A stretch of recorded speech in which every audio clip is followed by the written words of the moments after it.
Hello नमस्कार मित्रांनो, स्वागत आहे तुमचं महाराष्ट्र करंट अफेअर्स. आपल्या यूट्यूबचं नाव आहे मित्रांनो टीच वायर. तर मित्रांनो, आज आहे 15 डिसेंबर 2023. आजच्या दिवसाच्या ज्या काही चालू घडामोडी होत असतील त्या चालू घडामोडी आपण या व्हिडिओच्या माध्यमातून बघणार आहोत. तर मित्रांनो, आजचा पहिला प्रश्न बघा, राजस्थान राज्याच्या मुख्यमंत्रीपदी कोणाची निवड करण्यात आलेली आहे? तर ऑप्शन ए आहे बघा सचिन पायलट, बी आहे भजनलाल शर्मा, सी आहे वसुंधरा राजे सिंधिया, त्यानंतर डी आहे अशोक गेहलोत. तर मित्रांनो, या प्रश्नाचं उत्तर काय असणार आहे? भजनलाल शर्मा असं या प्रश्नाचं उत्तर आहे. तर बघू शकता हे आहेत भजनलाल शर्मा. तर बघा, भजनलाल शर्मा राजस्थानचे 14वे मुख्यमंत्री म्हणून त्यांनी शपथ घेतलेली आहे. तर मित्रांनो, अतिशय महत्त्वाची माहिती आहे. तर पुढच्या प्रश्नाकडे वळू आपण. प्रश्न क्रमांक 2 बघा, महाराष्ट्र राज्य मागासवर्गीय आयोगाच्या अध्यक्षपदी कोणाची निवड झालेली आहे? तर ऑप्शन न्यायमूर्ती सुनील शुक्रे, संजीव सोनवणे, बी एस किल्लारी आणि डी आहे बघा लक्ष्मण हाके. तर मित्रांनो, या प्रश्नाचं उत्तर काय असणार आहे? न्यायमूर्ती सुनील शुक्रे असं नाव आहे त्यांचं. तर बघा, सुनील शुक्रे राज्य मागासवर्गीय आयोगाचे नवे अध्यक्ष आहेत. तर त्यानंतर तुम्हाला काही प्रश्न विचारतील, त्यावरच दोन. तर बघा, महाराष्ट्र राज्य मागासवर्गीय आयोगाच्या अध्यक्षपदी निवड झालेले सुनील शुक्रे हे कोणत्या उच्च न्यायालयाचे निवृत्त न्यायमूर्ती आहेत? तर मित्रांनो, कोणत्या उच्च न्यायालयाचे निवृत्त न्यायमूर्ती आहेत? तर मुंबईचे. तर दुसरा प्रश्न बघा, नुकताच कोणी महाराष्ट्र राज्य मागासवर्गीय आयोगाच्या अध्यक्षपदाचा राजीनामा दिलेला आहे? तर त्यांचं नाव काय आहे? आनंद निरगुडे असं नाव आहे त्यांचं. तर ही मित्रांनो माहिती अतिशय महत्त्वाची आहे, लिहून घ्यायचं आहे तुम्हाला. तर वळू आपण तिसऱ्या प्रश्नाकडे. प्रश्न क्रमांक 3 बघा, गेल्या 25 वर्षात कोणता क्रिकेटपटू गुगलवर सर्वाधिक सर्च करण्यात आलेला आहे? तर कशामध्ये सर्च करण्यात आला? तर गुगलवरती. तर बघा, ऑप्शन आहे रोहित शर्मा, बी आहे ब्रायन लारा, त्यानंतर सी आहे विराट कोहली आणि डी आहे बघा मोहम्मद शमी. तर मित्रांनो, या प्रश्नाचं उत्तर काय असणार आहे? विराट कोहली या क्रिकेटपटूला गुगलवरती सर्वाधिक सर्च करण्यात आलेली आहे. तर त्याच्या खालचा पॉईंट बघा, 2023 या वर्षामध्ये गुगलवर कोण सर्वाधिक सर्च करण्यात आला? आता हे आहे 2023 मधलं. तर कोणाला सर्च करण्यात आलं? तर शुभमन गिल यांना. तर मित्रांनो, पुढच्या प्रश्नाकडे वळू आपण. प्रश्न क्रमांक 4 बघा, भारतीय अंतराळ संस्था इस्रो किती वर्षापर्यंत मानवाला चंद्रावर पाठविणार असल्याची माहिती एस सोमनाथ यांनी दिलेली आहे?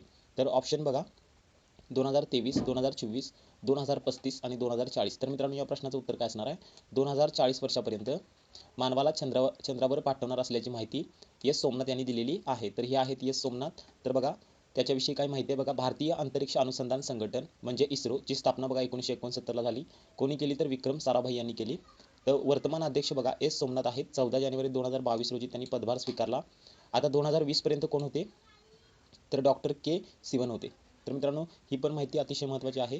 तर पुढच्या प्रश्नाकडे वळू आपण. प्रश्न क्रमांक 5 बघा, केंद्रीय निवडणूक आयुक्त नियुक्ती व सेवा स्थिती 2023 विधेयक राज्यसभेत मंजूर करण्यात आले. यामध्ये केंद्रीय निवडणूक आयुक्ताच्या निवड प्रक्रियेतून कोणाला वगळण्यात आलेले आहे? तर कशातून वगळण्यात आलेलं आहे? केंद्रीय निवडणूक आयुक्तांच्या निवड प्रक्रियेतून कोणाला वगळण्यात आलेले आहे? तर ऑप्शन ए आहे पंतप्रधान, बी आहे राष्ट्रपती, सी आहे सरन्यायाधीश आणि डी आहे राज्यपाल. तर मित्रांनो, या प्रश्नाचं उत्तर काय असणार आहे? सरन्यायाधीशांना वगळण्यात आलेलं आहे. तर बघा, हे आहेत आता सध्याचे केंद्रीय निवडणूक आयुक्त कोण आहेत? अनुप चंद्र पांडे. तर बघा, मुख्य निवडणूक आयुक्तांचा कार्यकाळ किती असतो असा प्रश्न परीक्षेला तुम्हाला येऊ शकतो. तर बघा, 6 वर्ष किंवा 65 वर्षापर्यंत जे आधी होईल ते. तर बघा, स्वतंत्र भारताचे पहिले मुख्य निवडणूक आयुक्त कोण होते? तर सुकुमार सेन होते. तर बघा, कलम बघा, भारतीय निवडणूक आयोगाचं कलम काय आहे? 324. तर त्याच्या पुढचा प्रश्न बघू आपण. महाराष्ट्र मुख्य निवडणूक अधिकारी बघा श्रीकांत देशपांडे आहेत. आणि बघा, निवडणूक आयोगाची स्थापना बघा 25 जानेवारी 1950 रोजी संविधानानुसार करण्यात आली. तर ही पण माहिती महत्त्वाची आहे. या प्रश्नाला लागूनच हे प्रश्न आहेत आणि त्याच्याविषयी माहिती आहे, हे पण तुम्हाला लक्षात ठेवायचं आहे. तर पुढच्या प्रश्नाकडे वळू आपण. प्रश्न क्रमांक 6 बघा, 33वा व्यास सन्मान पुरस्काराने कोणाला सन्मानित करण्यात आलेले आहे? तर ऑप्शन आशा गोरे, पुष्पा भारती, आरती प्रभू आणि सुरेखा यादव. तर मित्रांनो, या प्रश्नाचं उत्तर काय असणार आहे? पुष्पा भारती यांना 33व्या व्यास सन्मानाने पुरस्कृत करण्यात आलेला आहे. तर मित्रांनो बघा, 32वा व्यास सन्मान 2022 साठी कोण? तर प्रख्यात लेखक ज्ञान चतुर्वेदी असं त्यांचं नाव आहे. तर हे 2022 चे आहेत. इथे 2022 करून घ्या तुम्ही.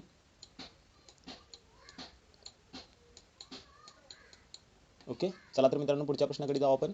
प्रश्न क्रमांक 7 बघा, डोनाल्ड टस्क यांची कोणत्या देशाच्या पंतप्रधानपदी निवड झालेली आहे? पोलंड, इटली, इस्रायल का युक्रेन? तर मित्रांनो, या प्रश्नाचं उत्तर काय असणार आहे? पोलंड. हे बघा, डोनाल्ड टस्क असं त्यांचं नाव आहे. हे पण तुम्हाला महत्त्वाचं आहे बघा, SSC GD ला हा प्रश्न विचारला जाऊ शकतो.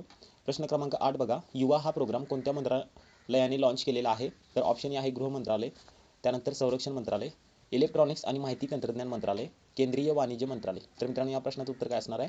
सी या प्रश्नाचं उत्तर असणार आहे. तर हे बघा, प्रधानमंत्री युवा योजना बघा 2.0 असं या योजनेचं नाव आहे. तर मित्रांनो, पुढच्या प्रश्नाकडे वळू आपण. प्रश्न क्रमांक 9 बघा, हवामान बदल निर्देशांक 2023च्या 57 देशाच्या यादीत भारताचा क्रमांक कितवा आहे? तर बघा, ऑप्शन ए आहे 1, त्यानंतर आहे 5, 8वा का 6वा? तर मित्रांनो, या प्रश्नाचं उत्तर काय असणार आहे? 8वा क्रमांक आहे आपल्या भारताचा. तर इथं तुम्ही बघू शकता, 8 नंबरला आहे इथं भारत. इथं छोटंसं तुम्हाला दिसत असेल. तर बघा त्याच्या पुढचा पॉईंट बघा, हवामान बदल निर्देशांक 2023 मध्ये कोणता देश प्रथम स्थानी आहे, हा प्रश्न विचारला जाऊ शकतो. तर कोणता देश आहे, तर डेन्मार्क. तर मित्रांनो आपण ही माहिती तुम्हाला समजली असेल तर पुढच्या प्रश्नाकडे वळू. अतिशय महत्त्वाची माहिती होती. प्रश्न क्रमांक 10 बघा, चेन्नई येथील प्रोग्राम टाइम फाउंडेशन तर्फे दिला जाणारा संसद महारत्न पुरस्कार कोणाला जाहीर झालेला आहे. तर बघा ऑप्शन ए आहे बघा सुप्रिया सुळे, त्यानंतर आहे अमोल कोल्हे, नंतर आहे श्रीनिवास पाटील आणि डी आहे बघा पी चिदंबरम. तर मित्रांनो या प्रश्नाचं उत्तर काय असणार आहे, सुप्रिया सुळे असं त्यांचं नाव आहे. तर बघा ह्या आहेत शरद पवार यांच्या मुलगी आहेत त्या. तर बघा चेन्नई येथील प्राईम टाइम फाउंडेशन तर्फे दिला जाणारा संसद महारत्न पुरस्कार दर किती वर्षांनी दिला जातो, तर दर 5 वर्षांनी दिला जातो तो पुरस्कार. तर बघा चेन्नई येथील प्राईम टाइम फाउंडेशन तर्फे दिला जाणारा संसद महारत्न पुरस्कार खासदार सुप्रिया सुळे यांना कितव्यांदा जाहीर झालेला आहे, तर दुसऱ्यांदा. जर मित्रांनो अजूनही तुम्ही आपल्या टेलिग्राम चॅनेलवर किंवा यूट्यूब चॅनेलवर नवीन असाल तर मित्रांनो चॅनेलला नक्की सबस्क्राईब करा. आणि व्हिडिओ आवडला असेल, तुमचा अभ्यास चांगला होत असेल तर व्हिडिओला नक्की लाईक करा. परत भेटू उद्याच्या व्हिडिओमध्ये. तोपर्यंत धन्यवाद.